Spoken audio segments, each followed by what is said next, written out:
สวัสดีครับยินดีต้อนรับเข้าสู่ช anel ตาปาโก้เกม Ragnarok X Next Generation โอเคเราก็อยู่ในตัวละคร Wanderer นะครับหรือว่า Dancer Class นะครับตอนนี้นะครับก็จะเข้าวันที่ผมเปลี่ยนเป็น Wanderer วันที่16เนาะวันนี้วันที่4ก็ประมาณ20วันคราวนี้เรามาดูตัวละครกันว่าพัฒนาไปถึงไหนแล้วนะถ้าใครติดตามผมก็คือจะรู้ว่าผมย้ายมาจากกิโยตินหรือว่าแอสซินนะครับผมซึ่งผมต้องทำอาวุธใหม่ทั้งหมดเลยนะฮะตอนนี้ก็ได้เป็นของขาวบวก8นะครับแล้วก็ได้อัปเกรดที่152ครับโอเคมาดูอัปเกรดมาดู Enchant นะครับตอนนี้ได้8นะครับทั้งหมด2ชิ้น2ช่องแล้วก็7 1ช่องเป็นเอจิล้วนครับชุดนะครับผมเป็นเอจิ10 9 11ครับผมแพลนว่าถ้าจะย้ายจริงๆผมน่าจะย้ายชุดก่อนนะตอนนี้ผมเริ่มส่งตามมอล็อกรอแล้วนะครับอันนี้10 9 11เหมือนกันครับอันนี้10 99นะครับแต่ติดเด็กมา1อันเมื่อกี้เหมือนติดเด็กด้วยปะไม่มีโอเคติดเด็กมา1อันนะครับผมตัวธนูตัวแส้ไม่ติดนะต่อมานะครับอันนี้10 88ติดลักมา1ครับผมยังไม่ได้แก้นะแล้วก็อันนี้89 90นะครับแล้วก็สุดท้ายจะเป็นทาริสนะครับเป็น99นะครับซึ่งมีเด็กปนมาอยู่เยอะพอสมควรนะครับหลายช่องเลยประมาณ 3-4 ช่องนะฮะต่อไปการ์ดนะครับผมตอนนี้ผมใส่การ์ดได้แค่3ใบนะครับการ์ดอาวุธอันแรกก็คือเดรกนะครับผมซึ่งผมเลือกเล่นไฟเพราะว่าผมมีเดรกแล้วมีหมาเดี๋ยวเรามาคุยกันเรื่องของแส้นะครับผมว่าทำไมผมถึงเลือกใช้เป็นสีขาวต่อไปนะครับการ์ดใบที่2คือคาริสเบิร์กจริงๆผมอยากใส่เป็นเชลฟิชทั้งหมด2ใบนะครับหรือว่ากำลังคิดอยู่ว่ามันควรจะเป็นซิลการ์ดบวกFinal P Pen หรือเปล่านะครับที่มาใส่ในช่องนี้ครับชุดนะครับผมที่อยากได้ตอนนี้คืออยากให้มันเป็นชุดที่กันหรือว่าเพิ่มดาเมจMagic Damage Reduction นะครับผมเพิ่ม Magic Damage Reduction เยอะๆเวลามันชนกับ P-Bow เนี่ยถ้ามันเกินมากกว่ากันประมาณ1เท่าตัวหรือว่า 100% อ่ะก็คือเขาจะตีเราเบามากนะครับหรือไม่งั้นก็อาจจะเป็นMDF นะครับให้สูงๆไปเลยเพื่อให้วีเขาไม่สามารถเจาะเกาะเวทเราได้เพราะว่าวิสาดไม่มีถ้าเท่าที่ผมรู้นะวิสาดกระเสกไม่มีสกิลเจาะทะลุ MDF เนาะต่อมานะครับอันนี้นะครับผมเป็น Buffo JR ซึ่งผมเตรียม MD Defense ไว้แล้วนะครับทั้งหมด2ใบนะครับเหลือเจาะรวยกันนู้นนะครับไอชุด70นะครับโอเคนะฮะอันนี้ยังไม่มีการ์ดนะต่อไปการ์ดที่ประดับนะครับจะเป็นวิตาต้าพิโนมิน่านะครับแล้วก็พิโนมิน่าชูนะแล้วก็วิตาต้าพิโนมิน่านะครับผมเวลาลง KVM ก็เช่นกันนะผมไม่ได้ใส่การ์ดโอเบเนกหรือว่าใส่การ์ดวอร์มเทลนะครับผมใช้เป็นเซต70นะฮะคราวนี้มาดูการ์ดที่เซต70กันซึ่งผมยังทำไม่เสร็จดีนะเนี่ยการ์ดรองเท้าจริงๆก็ต้องเป็นอันนี้นะครับโคโบตัวโคโบขวานนะครับผมเป็น MD กับ M Damage Reduction นะซึ่งตอนนี้ผมแพ้วิสาดมากกว่านะครับถามว่าจริงๆโดนไนท์ฮอกด้วยไหมใช่โดนพ่อค้าด้วยไหมใช่แต่ว่าด้วยระยะครับเขาเข้าไม่ค่อยถึงตัวเราเท่าไหร่ก็เลยไม่ค่อยเป็นปัญหาจะเป็นปัญหาที่วิสาดมากกว่าที่ระยะมันถึงนะต่อไปนะครับชุดนะฮะตอนนี้เป็นปังครับผมอันนี้ผมแพลนว่าน่าจะต้องเปลี่ยนเป็นอย่างอื่นที่ไม่ใช่พังนะครับผมเป็น M นะฮะไม่เอา P เนาะแล้วก็อันนี้เป็นเอเลนนะครับเอาไว้เพิ่มมูฟสปีดครับผมซึ่งเราบางมากนะครับถ้าเทียบกับแอสซัสซินมีฮิดดิ้งนะครับผมมันเลยบางค่อนข้างเยอะครับต่อมานะครับผมเลือกตัววิปนะครับผมเป็นขาวเพราะว่าผมต้องการให้มันตีบวกได้ง่ายเพื่ออะไรเพื่อที่เราจะได้ Awake Refine ได้ง่ายๆนะครับผมแล้วก็พอ Awake Refine ปุ๊บเนี่ยมันก็จะมาเพิ่มในส่วนของ Define เปอร์เซ็นต์ของประดับใช่ไหมครับก็จะทำให้ผมเนี่ยมีค่า AG สูงขึ้นได้ง่ายกว่าการที่ใช้เซตฟ้าหรือว่าเซตทองนะครับถึงแม้เซตทองเนี่ยอาจจะมีการรีสกิลแต่ถ้าหากเพื่อนๆดูก็คือดีเลย์มันแค่2วิมันไม่เหมือนกับพวกแบบสกิลของกิโยตินที่แบบว่าดีเลย์ทีละ10วิ12วิอะไรอย่างเงี้ยครับแล้วค่อยใช้ได้1ทีผมก็เลยมองว่ามันไม่จำเป็นต้องดีสกิลแต่ถ้าสมมติว่าจะใช้จริงๆอาจจะใช้เป็นแส้อันนี้ครับแส้เทียร์2ไปเลยไม่ต้องทำใหม่ด้วยไหนแส้เทียร์2 นะครับแซนที่2อันเนี้ยครับผมเพิ่มมาร์กนะครับทำให้ดาเมจสกิลแรงขึ้นเพราะเราใช้สกิลถี่มากนะครับถึงแม้ว่า1นาทีมันจะออกได้แค่ทั้งหมดประมาณ4รอบนะครับ4-5 รอบผมก็มองว่าอันนี้โอเคอยู่ถ้ามีงบเยอะๆหน่อยผมก็แพลนว่าน่าจะต้องเป็นอันนี้ครับนะลด Final Damage Reduction ของฝั่งศัตรูนี่ลดฝั่งศัตรูแล้วตัวเองนะ 25% ก็คือเราโดนหนักขึ้นศัตรูก็โดนหนักขึ้นด้วยนะครับและเพิ่ม PVP Final P Damage Bonus 70% และดูดเลือดอีก 15% นาน 6 วินาทีคือ PVP Final P Damage Bonus 70% คือโหดมากนะอันนี้คือแท้ที่ผมอยากได้มากๆนะครับถ้าหากว่าจะใช้ของทองจริงๆก็คงจะเล็งอันนี้เลยแต่ราคามันต้อง 500,000 เนี่ยก็ผมรู้สึกว่ามันไกลตัวไปหน่อยนะครับก็เลยไม่คิดเอื้อมละกันนะส่วนอันนี้ผมมองว่าเฉยๆนะครับส่วนอันนี้ก็เหมือนกันผมมองว่าเฉยๆนะครับลด Final Head นะครับเพิ่ม Final P Pen ซึ่งการตีบวกของเกมนี้เราก็รู้กันอยู่นะตีบวกยากเอาล่ะต่อมานะครับถึงไหนแล้วตัวละครก็จะประมาณนี้ครับเรามาดูสแตทกันดีกว่าสแตทนะครับผมตอนนี้ AG อยู่ที่ 1622 คิดว่าน่าจะเพิ่มขึ้นได้อีกถ้าหากผมเปลี่ยนเด็ก10ทั้ง4ช่องให้กลายเป็น AG ก็จะได้มาอีก80ก็จะอยู่ราวๆประมาณ 1,700 เกือบ 1,800 นะครับแล้วถ้าตีบวกประดับ AG 80ของผมเนี่ยขึ้นไปเป็นบวก6ได้ก็น่าจะเกือบ 2,000 ละเหลือทำอันนี้นะครับเหลือทำแท้ให้กลายเป็น999นะครับก็น่าจะถึง 2,000 อยู่นะผมแพลนว่าจะทำ AG ถึง 2,400 นะครับ 2,400 หลังจากนั้นอาจจะไปเป็นอินไปเป็นหรือว่าเป็นวิดเดี๋ยวขอดูอีกทีนึงก่อนนะครับผมโอเคปัญหาของผมตอนนี้คือเลื่อนเนี่ยมัน4,600,000 ใช่ไหมครับแล้วก็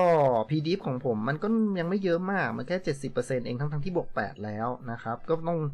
ในอนาคตอาจจะต้องขึ้นบวก9ให้ได้อันนี้ก็จะพยายามดูครับค่าคีย์ผมมองว่ามันน้อยมากเลยแต่มันจริงๆมันมีไอ้ตัวนี้อีกนะที่สามารถเพิ่มคีย์ให้เราอีกเยอะเลยนะครับถ้าดูใครเคยดูแบบผ่านตัวอย่างไอ้พวกตัวอย่างนะครับอันนี้เนาะถ้าหากเราได้คีย์มาที่เลเวล70ที่เลเวล75ก็ประมาณ750นะครับ750เนี่ยก็ได้คีย์เรทอยู่ที่เราประมาณเกือบ 20% ถ้าผมจำไม่ผิดนะแต่มันก็ยังไม่พอครับ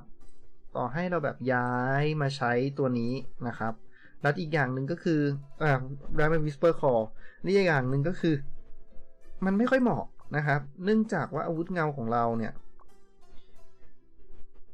มันเป็นการเพิ่มค่า P Pen ถึงแม้ P Pen เปอร์เซ็นต์มันจะยังไม่เยอะเท่าไหร่มันแค่ 13.2 เองนะครับแต่อันเนี้ยสำคัญนะครับอันนี้ถ้าหากว่าผมอัพอาวุธเงาถึงเลเวล5เนี่ยมันได้ช่องละ30นะครับซ้อนทับ3ครั้งก็จะเป็น90ซึ่งAssassin มันเป็น Ambush กับ Butt Force นะครับแอดมินมันเป็น Ambush กับ Butt Force แล้วก็ต้อง5ชั้นนะครับพอใช้งานจริงๆแล้วมันใช้ไม่ค่อยได้และยิ่งถ้าหากเราใช้ Dark Killer คือเราจะไม่ได้ตีธรรมดาเลยนะครับผมก็เลยมองว่า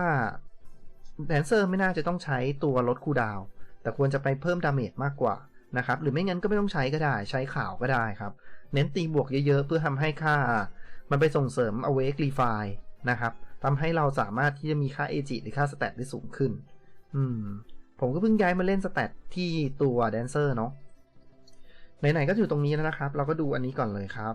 ค่าแฮชนะครับไม่จำเป็นต้องอัพเยอะนะครับสิ่งที่ต้องอัพก็มีค่า AG ค่าเด็กนะครับค่า P Pen เปอร์เซ็นต์นะครับค่า P ATK สามารถอัพค่า P Bow ได้ด้วยนะครับผม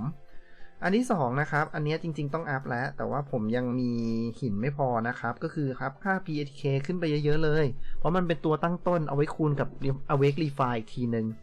จากนั้นนะครับก็จะเป็น P Pen เปอร์เซ็นต์นะครับ P Bow เปอร์เซ็นต์นะดูดเลือดสำคัญมากๆเลยนะครับสำหรับใครที่เป็นคนย้ายมานะครับและต่อมาก็คือ M Damage Reduction นะครับผม PVP M Damage Reduction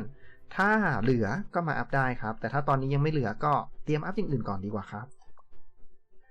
ขั้นหน้าที่เราใช้จริงๆนะครับทั้งใน KVM แล้วก็ฟาร์มเนี่ยจะมีแค่ Energy Bead แต่ผมก็มองว่า Energy Bead ใช้ใน KVM มันก็ไม่ค่อยเหมาะเท่าไหร่นะเอาเก็บสล็อตสกิลเอาไปใช้อย่างอื่นดีกว่านะครับส่วนอันนี้นะครับ Please Don't Forget Me เป็นสกิลหนึ่งที่ผมคิดว่ามันดีมากเลยแต่ว่าไอ้คำแปลสกิลอ่ะมันแปลกๆนะฮะมันบอกว่าลดดาเมจธาตุน้ำซึ่งผมยังไม่ได้เทสนะว่าจริงๆแล้วมันเป็นเหมือนข้างบนหรือเปล่านะครับก็คือลดดาเมจที่ได้จากผู้เล่น 8.4% ไม่ใช่ดาเมจธาตุน้ำหรือเปล่าแล้ว MATK 8.4% คืออะไรอันนี้ยังตอบไม่ได้นะไว้เดี๋ยวผมถ้าเทสได้แล้วเดี๋ยวผมมาให้ดูนะครับต่อมานะครับสกิลของพิมพ์ลายเนี่ยจะเป็นสกิลที่บูสต์ดาเมจได้ค่อนข้างสูงเลยถ้าใครเล่นตัวแดนเซอร์อยู่จะรู้ว่า External Chaos นะครับมันเพิ่มค่า P-Bow มาเยอะมากจนทำให้สมดุลระหว่าง P-Bow กับ P-Pen อ่ะมันห่างกันเยอะเกินนะครับตัวที่มาชดเชยก็จะเป็น Throw Arrow นะครับผมที่เราจะปา Throw Arrow ออกไปแล้วทำให้ตนเองมีค่า P-Pen เพิ่มขึ้น 26% ที่เลเวล4นะครับ3ชั้นก็จะได้มาเป็น73 78นะครับผมใช่ไหม78นะครับผมแต่ถ้าสมมุติว่าเราไม่ได้ต้องการ P-Pen นะครับเราไปเล่นสาย PVP Damage Bonus 14 คูณ 3ก็เยอะมากนะมันต้อง 42% นะครับ PVP Final P Damage Bonus อะเมื่อครั้งล่าสุดผมใส่อันนี้ลงไป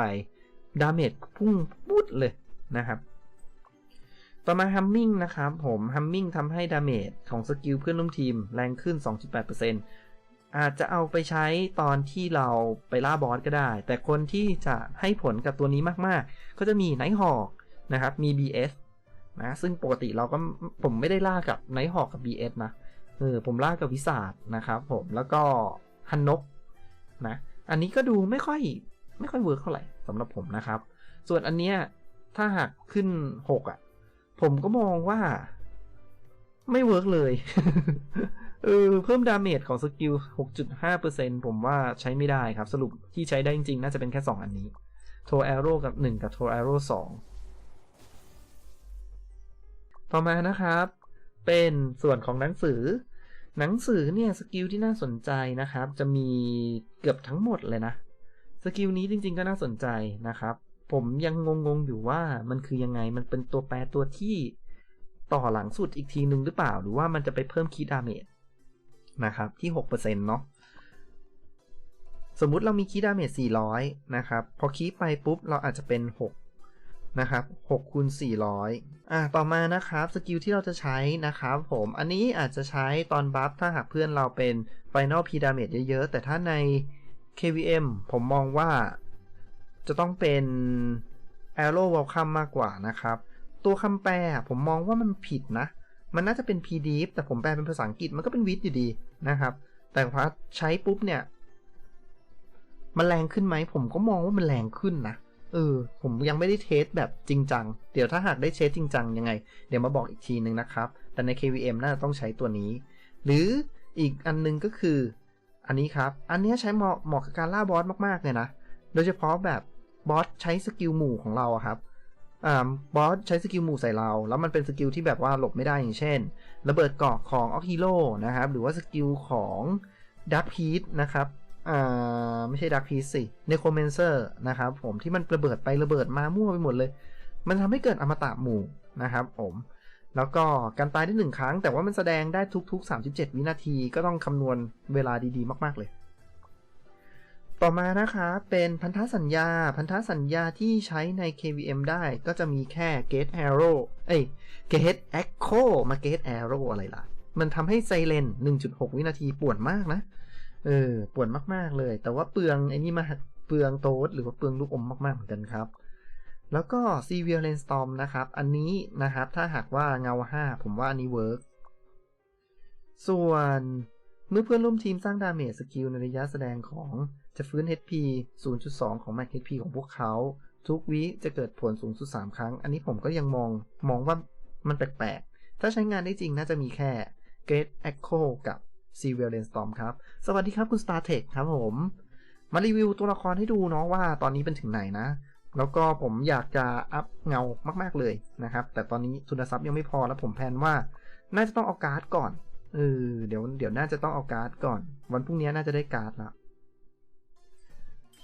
ต่อไปนะครับผมตอนนี้นะฮะผมก็ด้วยความที่ว่าผมย่อยไอตัว Dragon Killer มามันได้โอลิดิคอนมาเยอะมากผมก็ทำเป็นHP HD โอลิดิคอนเนี่ยมาขายนะครับแล้วก็นี่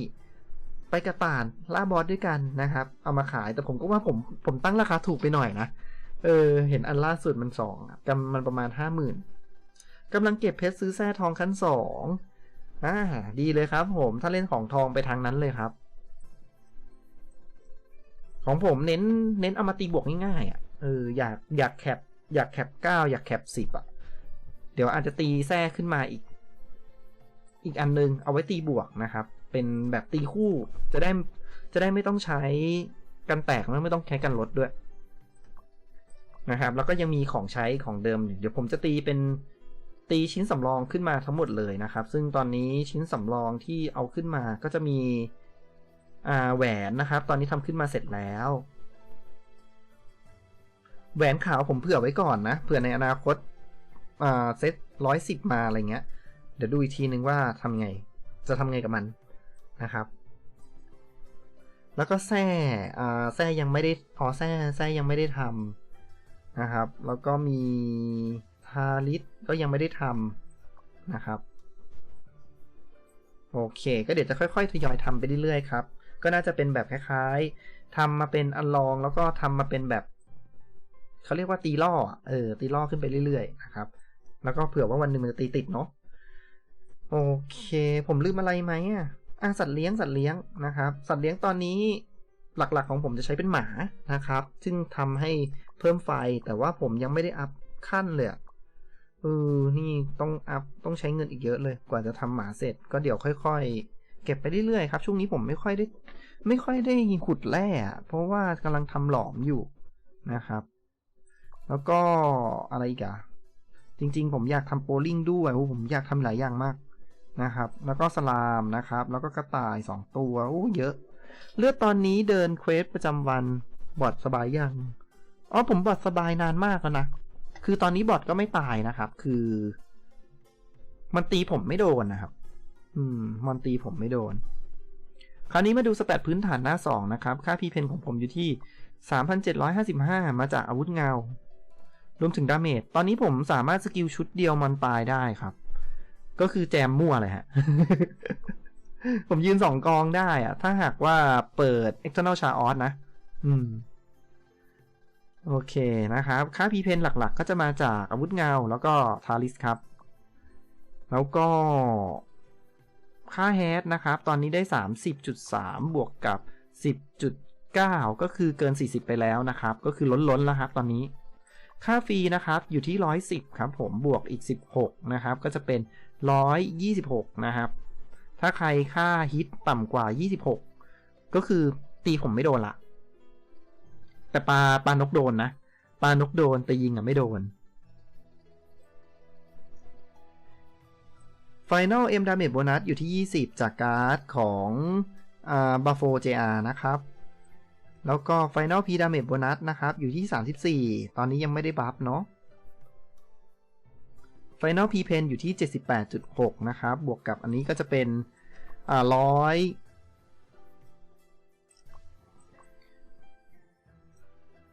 ประมาณ160นะครับM Dam Final M Dam M Deep Effect นะครับกับ P Deep จะอยู่ที่ประมาณ 41.60 นะฮะมาจากไหนก็ไม่รู้สักที่แหละ นะครับบวกกับไอ้ข้างบนนะครับผมก็70นะครับถ้าหากตอนนี้ใครค่า Final Pen น้อยกว่า100นะครับก็จะตีผมไม่เข้า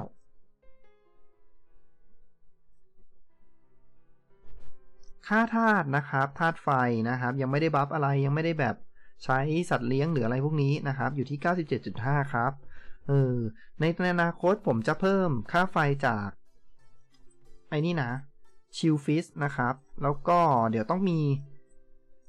ไฮด้าแดงนะครับผม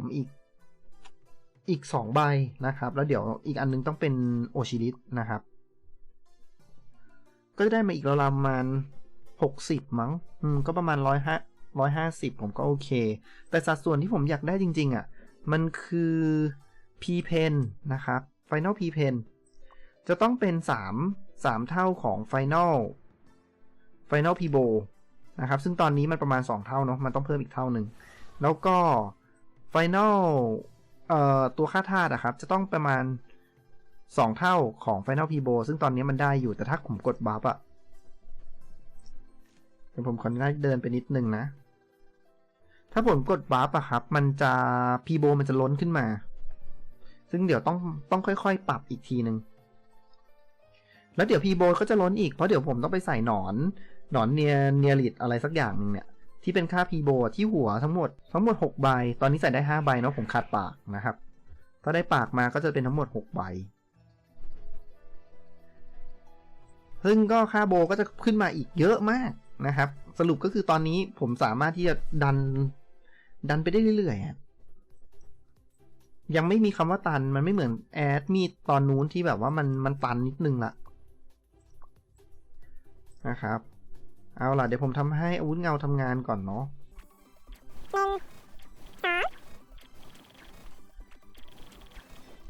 โอเคอันนี้คือ full buff ครับ full buff นะครับก็จะมีค่า p pen อยู่ที่156นะครับผมและค่า final pibo เนี่ย124นะครับซึ่งจริงๆผมอยากได้ final p pen อะมากกว่า final pibo ประมาณ3เท่าถ้างั้นผมยังขาด final p pen อีกประมาณ100นะครับประมาณ100จากไหนก็นี้84ใช่ไหมอันนี้156ก็จะเป็น240ซึ่งได้ประมาณแค่2เท่าเองนะครับแล้วผมต้องการประมาณ3เท่า p pen มากกว่า pibo ประมาณ3เท่านะครับต่อมานะครับเราจะใช้น้องหมาบัฟธาตุโอเคตอนนี้นะครับก็คือพอหมาบัฟธาตุแล้วค่าไฟของผมก็จะเป็น157นะครับผมเมื่อกี้นี้เรามีค่า pibo อยู่ที่127ใช่ไหมFinal Pibo อยู่ที่ประมาณ140ประมาณนั้นเนาะถ้าหากผมต้องการให้ไฟ Enchantment มากกว่า Pibo 2เท่าผมต้องเพิ่มค่าไฟอีกประมาณ100ซึ่งเดี๋ยวการ์ดธาตุก็จะเพิ่มมาอีกประมาณ100เดี๋ยวต้องคำนวณอีกทีนึงว่าผมควรจะเพิ่มเพนมากกว่าธาตุหรือเพิ่มธาตุมากกว่าเพนนะครับซึ่งค่าธาตุเราก็รู้อยู่แล้วว่ามันไม่คำนวณเรื่องของการดูดเลือดเนาะถ้าเอาคุ้มจริงๆหรือว่าใน KVM จริงๆผมคิดว่าควรจะไปเพิ่มเพนมากกว่าเพิ่มธาตุนะครับการ์ดที่อาวุธก็อาจจะต้องเปลี่ยนไปใส่การ์ดเป็น Final P Pen แทนนะครับอันนี้ที่วางแผนไว้นะน่าจะอีกนานกว่าจะเป็นไปตามแผนนะครับนอกจากนี้ถ้าหากว่าเราจะเอาเป็นแบบ Full Buff จริงๆนะครับผม Full Buff แบบสุดๆเลยนะผมจะต้องกดออโต้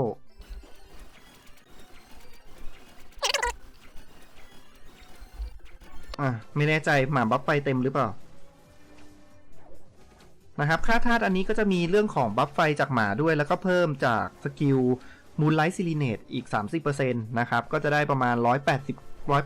ว่าในช่วงที่แบบมัน Full Buff จริงๆนะครับมันจะมีช่วงที่ Full Buff สุดๆกับช่วงธรรมดาเนาะโอเค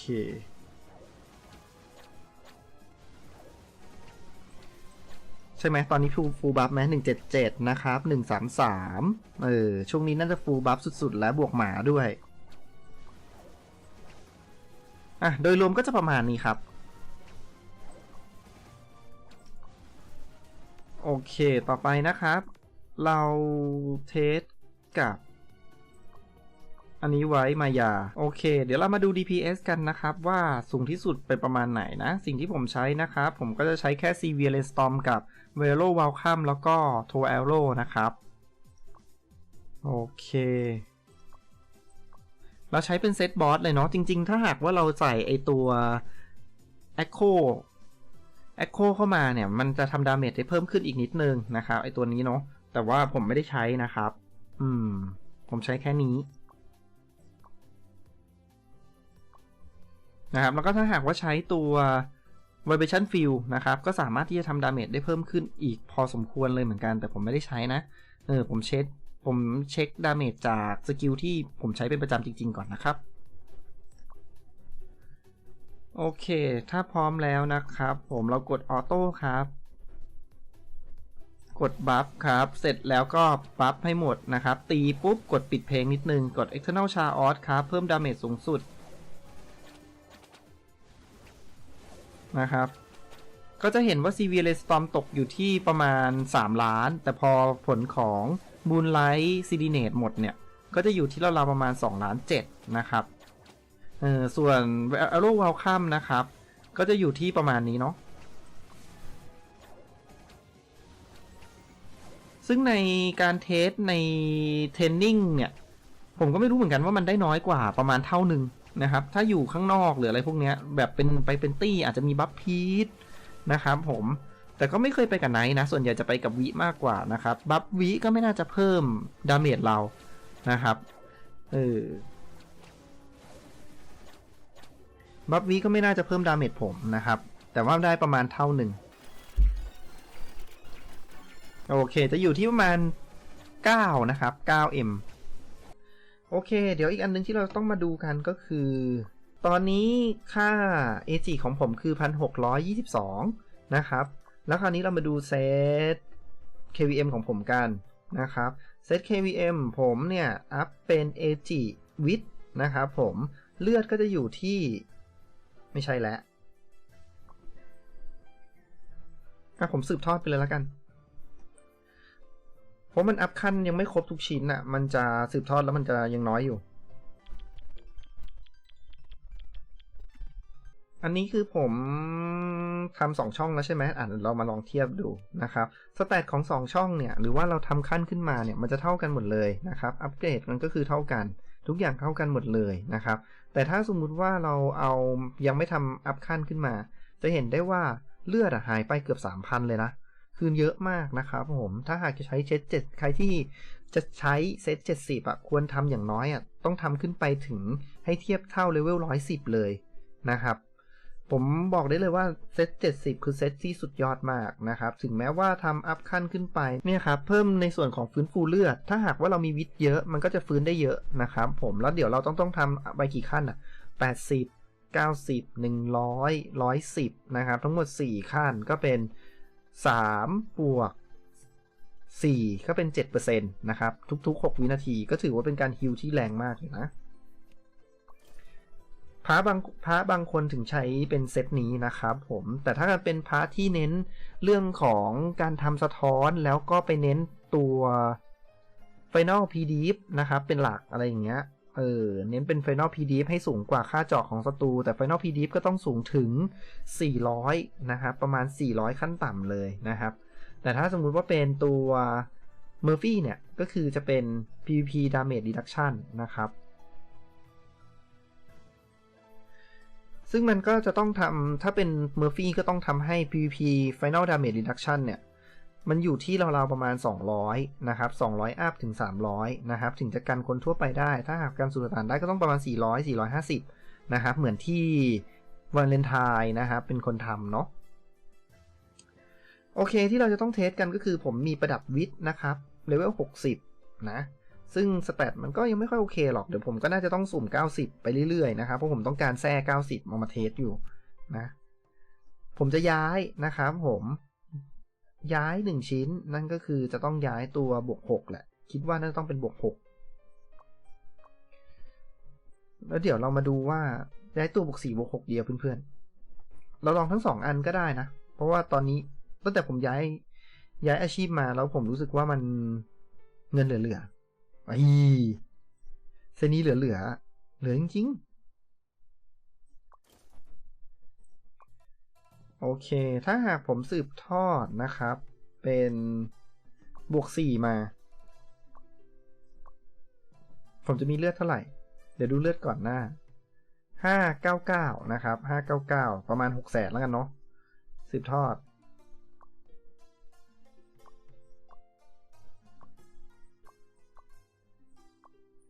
ก็จะมีเลือดเกือบล้านนะครับผมแต่ถ้าสมมุติผมเอาบวก6มาใช้เดี๋ยวเกือบล้านแต่ AG ของผมจะอยู่ที่ 1,200 ถามว่า 1,200 รับได้ไหม 1,200 ตรงนี้ผมรับได้นะ1,200 รับได้เพราะว่าใน KVM จริงๆถ้าหากดูสกิลที่ผมใช้สกิลที่มีผลกับ AG ก็จะมี Severe Rainstorm ก็คือแสดงว่าผมจะใช้สกิลพวกนี้เบาลงนะครับ Gate Echo เบาลงเนี่ยสกิล3สกิลเนี้ยเบาลงหมดเลยแต่ผมจะถึกขึ้นนะก็คือไม่ได้เน้นต่อจากนี้ก็จะกลายเป็นไม่ได้เน้นทำ CC ละไม่ได้เน้นทำดาเมจละจะเน้นเป็น CC นะครับอันนี้ก็อาจจะไม่ได้ใช้เลยด้วยซ้ำนะครับโ โอเควิทเท่าไหร่นะอันนี้ได้วิทมา464นะครับไม่ใช่ตีบวกยังไม่ตีเก็บไว้ก่อนต่อไปนะครับเราจะสลับกันนะครับเอาบวก6มาไว้ชิ้นนี้แทนนะครับผม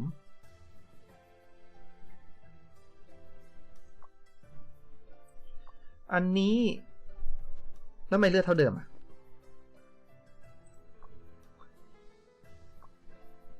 เลือดเท่าเดิมนะครับวิทเพิ่มขึ้นมาแค่นิดเดียวนะครับผมสรุปแล้วก็คือใช้เป็นบวก4ดีกว่าบวก6นะวันนี้ผมแพลนว่าผมจะใช้เซตนี้ลงไปนะครับส่วนทำดาเมจก็คือทำดาเมจน้อยลงไปนิดหน่อยไม่เป็นไรใกล้หัวใจ